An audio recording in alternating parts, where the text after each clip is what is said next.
Hi, Sarah. Great to have you here. Thank you for inviting me. Perfect. So can you tell us, and especially the audience, a little bit about yourself and how Sarah M is going? Yeah, so my name's Sarah Malik, and I'm a multi-entrepreneur. I'm a lawyer, I'm in lifestyle, I'm also in fashion. So my fashion brand is called Sarah M, and it's named obviously after myself. I come from a background and a family of fashion. I grew up in the world of fashion. My parents were in fashion, in leatherwear and ladies' evening wear. And equally, I had many family members in law, so I kind of took the best of both worlds. So I guess I became the fashionable lawyer, and I practiced, and I still practice law. And about a year ago, I was fortunate enough to open my own brand. It's a ladies' timeless elegance collection, so harking back to the old days of kind of Hollywood glamour, not chasing fast fashion. Made in Dubai, based in Dubai, with warehouse and production in Dubai, and very excited about how far we've come and where we'll go. Yeah, and beautiful designs, I must add, and I invite our audience to also have a look. Thank you. So if I may, Sarah, when you look at fashion as a system rather than expression, what most concerns you today? I think fashion's moving too fast, and I think it's becoming a fad.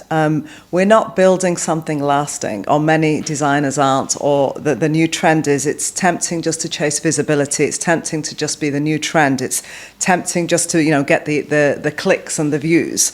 But that's not clarity, that's not consistency, and that doesn't last.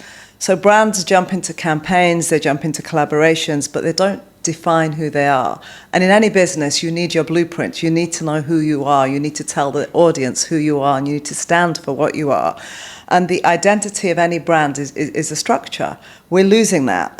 Without that structure, everything becomes fragile, and it's subject to easily being moved. Discipline, clear values all need to be aligned. They're used as buzzwords nowadays. They're not people talk the talk, they don't walk the walk. The discipline allows you to earn the trust, to maintain and cement the credibility of a brand, and to leave a legacy.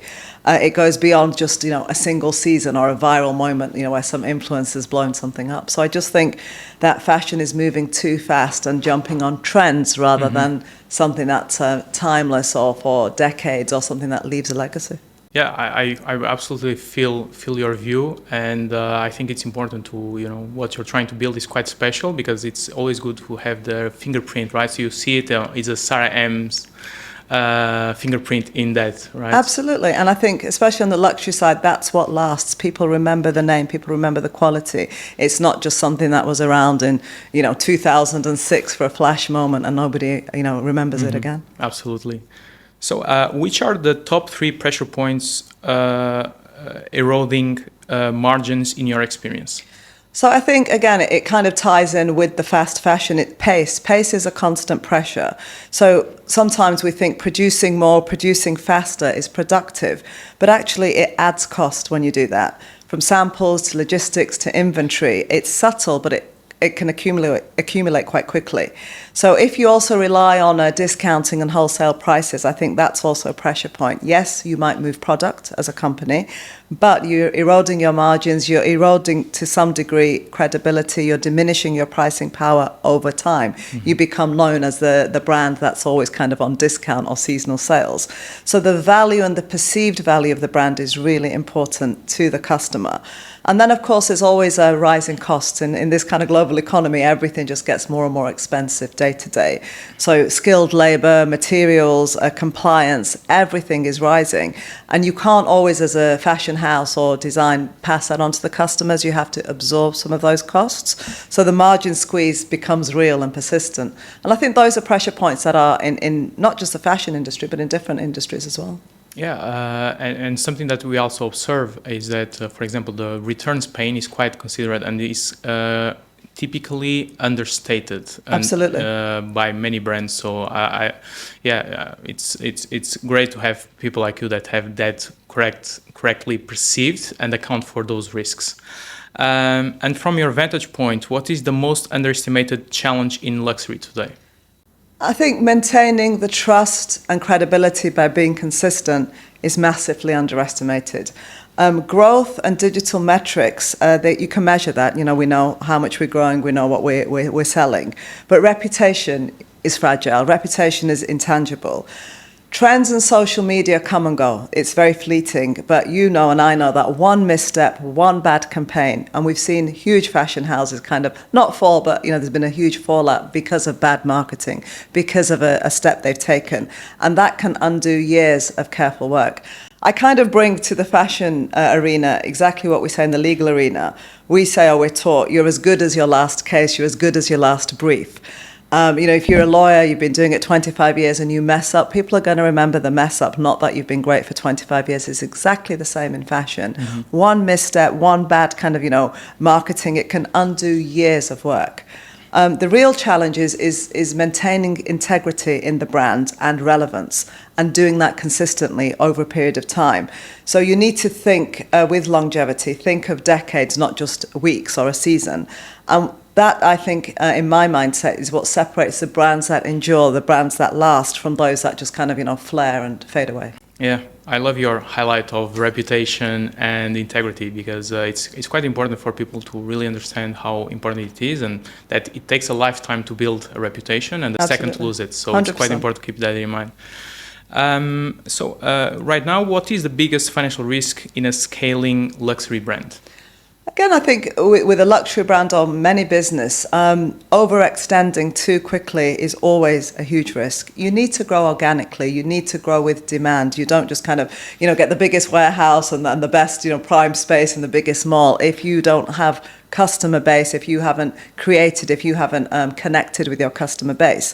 So scaling before you've got your foundations in place, before you've got systems, before you've got teams, before you have processes, that can drain cash flow and it can inflate all your operational costs. So I think that's a huge issue.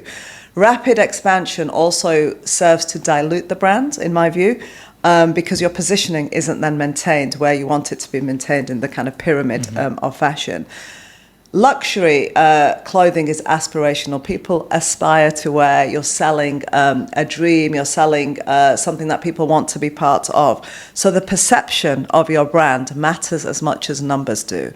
And sometimes we forget that in business. It's just about the bottom line, the numbers. Well, it's not. It's also about ensuring that there is that kind of integrity. So in my view, measured, disciplined growth always has to beat chasing short-term goals and chasing short-term numbers.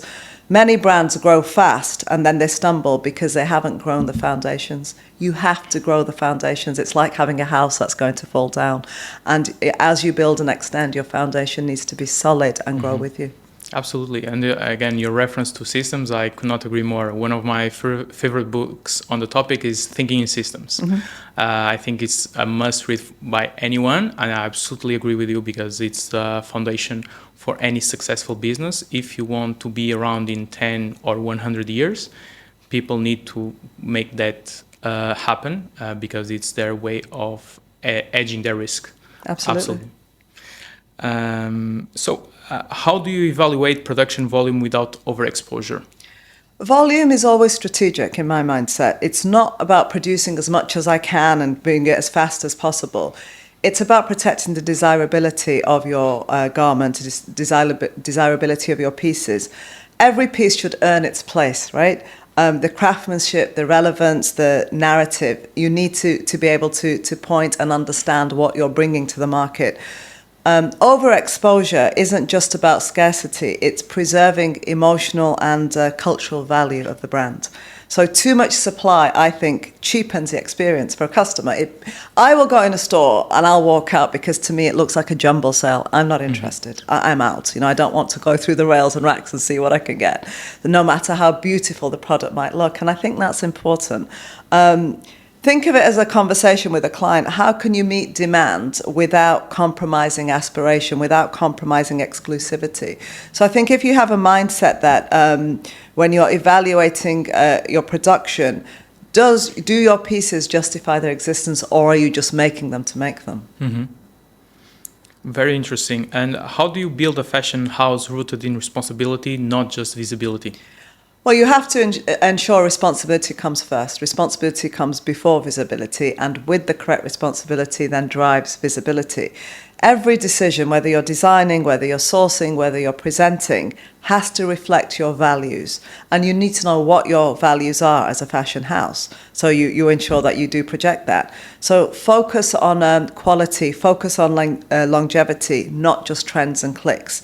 So social media attention, as I've said, is always fleeting, coming and going. But responsibility and care create reputation. And that reputation is enduring and it's lasting. And that then becomes the visibility of the brand, right? When you consistently are acting with a discipline, with intention, with purpose, then your visibility becomes natural. In the mindset, people associate you or your brand with that kind of integrity because they're used to seeing you like that, right? It's never the goal. Visibility isn't the goal, it's the outcome of being responsible. So if you're just chasing visibility, you're doing it wrong. You need to be responsible in your approach in how you're delivering your brand, and the visibility just comes with it.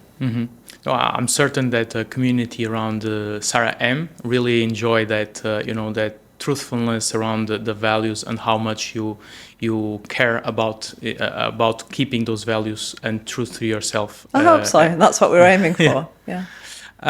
So where do you see AI fitting in a luxury house? So I think the whole AI debate and AI generally is huge, and it's the biggest buzzword everywhere in every single industry. And to me, AI is a fantastic tool that we cannot ignore, and anybody ignoring it is ignoring it at their own peril. But it's not a replacement. It's not, people saying, oh, AI is going to take over. Well, it's not. AI supports fashion, it supports forecasting, it can support operational efficiency. Human judgment, that's not going to be replaced by AI, right? AI can uncover insights, it can streamline processes, it can give craftsmanship, it can help your collections and the creativity of a brand. That will remain irreplaceable, and AI is not going to be able to replace that. So it enhances precision. It allows people to try things on, virtually, which is great. And I think even like luxury is taking that on board, and it's important, and you cannot ignore it. But you do that without compromising the soul and the identity of the fashion house. So when AI is used properly and thoughtfully, it becomes a fantastic support system, in my view. It gives luxury brands the ability to operate in a much smarter environment without sacrificing their integrity or exclusivity. Yeah, absolutely. As at Atelier Digital AI, we focus a lot. So, linking to our, for example, the previous commitment on, responsibility, right? For example, something that we focus a lot is on supporting with the reduction of returns. Yes. Because obviously, the carbon footprint is unavoidable, is a consequence of such event. Yeah. And obviously, we focus a lot on untapped potential, right? So we are not taking anyone's jobs. We are exploring potential that is there, but is not reachable as is, right? So I think what you do is amazing. I think it's really important, and the industry needs it for sure. Yeah. I'm biased, but I absolutely agree. In your view, is AI adoption in fashion strategic or reactive? I think it's a bit of both at the moment, to be honest, and I think it will remain that way until people really understand how AI is going to fit into the whole ecosystem. So many brands, I think, feel pressure to digitize or jump on trends without really understanding why am I doing what I'm doing, or not understanding how AI can actually help them, or what their long-term strategy is by using this AI. Strategic adoption will come when AI strengthens decision-making and operational efficiency and brand identity. For me, I would do it with purpose. I would want to know, what am I doing with this AI? How is it going to assist me? How is it going to assist my customer base? And then AI should serve the vision of the fashion house and not just respond to hype. So at the moment, I think it's a bit of both. It's reactive for those who don't understand it, and it's kind of proactive and strategic for those who understand, for example, concepts like yours, how that can assist the brand. If you actually understand that, you're going to adopt it. If you don't understand it, you might just be fooled by so many different tools that are out there. And let's face it, with the AI, revolution, that anyone can sell anything at this stage. So the credibility, as you've already alluded to, and the responsibility is huge and important. And I think as brands and start to understand, I think what you do here and educating on what's going on is really important, because people need to understand the importance and impact of what proper AI can do for their fashion houses. Absolutely, and something that we see is that the fear of missing out ends up benefiting obviously the strongest brands in the market, Absolutely. as Microsoft's and OpenAI and many others that have a strong brand, a strong reputation, I think we need more strong leaders as yourself that understand the potential and are open to testing new technologies as ours, where the ROI is very, very clear, right? So as I alluded in the past, our technology allows, based on public information, allows a 50% uplift in revenue, because again we are exploring an improvement on abandoned carts, right? On top of obviously the return rate that we just spoke about. Well, I love the fact that I think your tech will speak for itself, and I think brands that adopt it will see as they adopt it. You don't even need to talk the hype; they will see because you've done the right homework. You understand your brand. You understand what you're bringing to the market, and I think that kind of differentiates those who are just jumping on the AI bandwagon and those who are actually serving a purpose and helping the fashion industry. Yeah, absolutely. We have so much confidence in our technology and in our team's capabilities that, as you know, we even do free POCs. Yeah. That's because we put our resources where our mouth is. Absolutely. So, you talk the talk, you walk the walk, and I respect that. Absolutely. And in the Middle East specifically, are you seeing brands leading integration of such solutions as ours or broadly? Absolutely. There's a lot of experimentation happening in the Middle East. I mean, look, the Middle East is no longer just a desert. It's a huge hub, both in the kind of creative, culture, luxury, fashion. All eyes on the Middle East. Multi-brand players such as the Shaloub Group, they're already using generative AI to produce campaigns to show how tech can support creative production.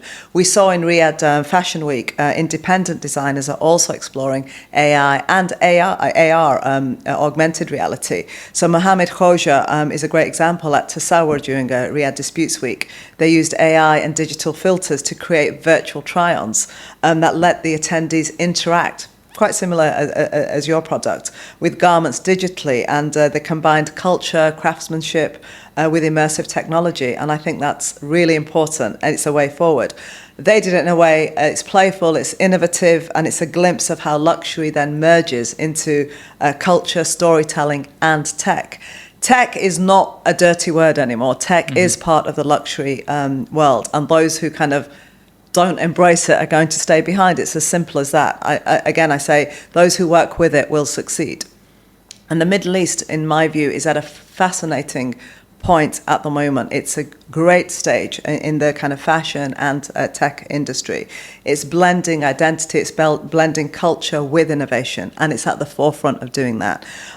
It's early, and the integration, has to be thoughtful for it to really enhance luxury and not just be a spectacle. But I genuinely believe that the Middle East is a great platform because it's open-minded and it's open and it wants to be ahead of the game. So I think bringing tech to the Middle East, bringing tech into the kind of luxury fashion space, it's exactly the right space to do it here. Yeah, I absolutely agree. I think both of us are very lucky to be in such a visionary country and region. And for us, it's an absolute pleasure to be part of these initiatives. With one of the main objectives of the government is to export technology from here, and this is why we decided a year back to be part of this mission and do our part and our contribution. Absolutely, into this you're mission. building systems, so you're leaving the legacy behind. You're acting responsibly, and you're doing, you're growing with the vision of the country. So it's very commendable. I'm very excited about your journey and where it goes, and I'm sure it's going to go far from what I've seen so far. And likewise, and it will be a pleasure to do it together. Absolutely. Sarah, thank you so much for joining us today. It was an absolute pleasure, and wishing you all the best. And again, to our audience, I really recommend you visiting Sarah M's website, and hopefully soon we will have our technology also there embedded, so you'll be able to enjoy the best of our two worlds. Thank you so much for having me. It's been a real pleasure. Thank you. Thank you.